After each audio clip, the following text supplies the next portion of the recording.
ikuti passionmu. Lo pasti pernah dengar nasihat ini. Dari guru, orang tua, motivator, bahkan dari Steve Jobs sendiri. Di pidato kelulusannya di Stanford tahun 2005, Steve Jobs bilang, satu-satunya cara melakukan pekerjaan yang hebat adalah dengan mencintai apa yang kamu kerjakan. Kalau belum ketemu, terus cari, jangan menyerah. Kedengarannya inspiring kan?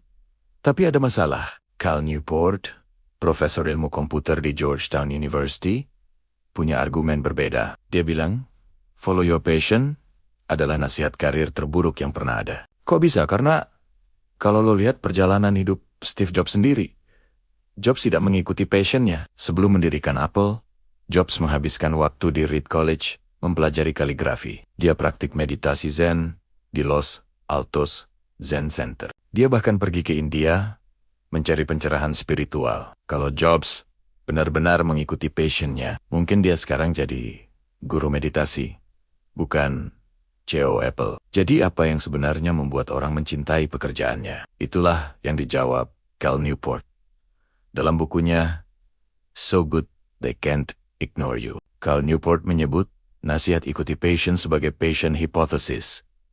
Langkah 1, temukan passion. Langkah 2, cari pekerjaan cocok. Langkah 3, sukses. Kedengarannya logis, tapi ada masalah besar. Career passions itu langka. Studi menunjukkan karyawan paling bahagia bukan yang mengikuti passion, tapi yang sudah cukup lama sampai jago. Passion adalah efek samping dari penguasaan skill. Semakin jago kamu di sesuatu, semakin kamu cinta. Passion hipotesis itu justru berbahaya. Kalau ikuti passion salah, lalu apa yang benar? Steve Martin, komedian legendaris, bilang be so good they can't ignore you. Ini yang Newport sebut craftsman mindset. Berbeda dengan passion mindset yang cuman bertanya, apa yang bisa pekerjaan ini berikan kepadaku? Craftsman mindset bertanya, apa yang bisa aku berikan ke pekerjaan ini? Fokusnya pada value. Skill apa yang bisa aku kembangkan? Newport memperkenalkan konsep career capital.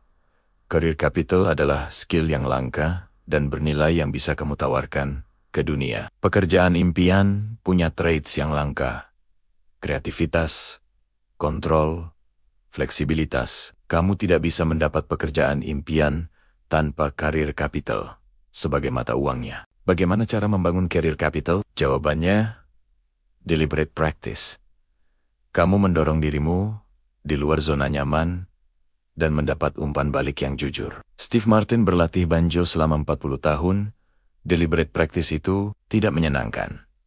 Discomfort adalah tanda bahwa kamu sedang belajar. Mirip seperti pertumbuhan otot. Tapi, kapan harus pindah kerja? Newport punya 3 disqualifier. Pekerjaan tidak melatih skill, bertentangan dengan nilai, atau lingkungannya benar-benar toksik. Setelah punya career capital, kamu bisa membeli kontrol. Newport menyebut kontrol sebagai dream job elixir. Kamu punya kendali atas apa, bagaimana, dan kapan bekerja. Tapi, hati-hati jebakan kontrol. Jangan mencari kontrol sebelum punya career capital. Kontrol tanpa skill yang bernilai itu tidak sustainable. Terakhir, hal yang bisa dibeli dengan career capital adalah misi. Misi muncul dari penguasaan bidang melalui konsep yang disebut adjacent possible. Tes misi itu dengan little bets, eksperimen kecil yang murah untuk gagal. Lihat mana yang memberikan dampak paling besar. Oke, kita rangkum. Rule 1, jangan ikuti passion. Rule 2, jadilah begitu bagus, mereka tidak bisa mengabaikanmu. Rule 3, ambil kontrol. Rule 4, temukan misi. Gua mau tutup dengan pertanyaan. Skill langka dan bernilai, apa yang akan lo bangun? Berhenti mencari, mulailah membangun. See you di video berikutnya.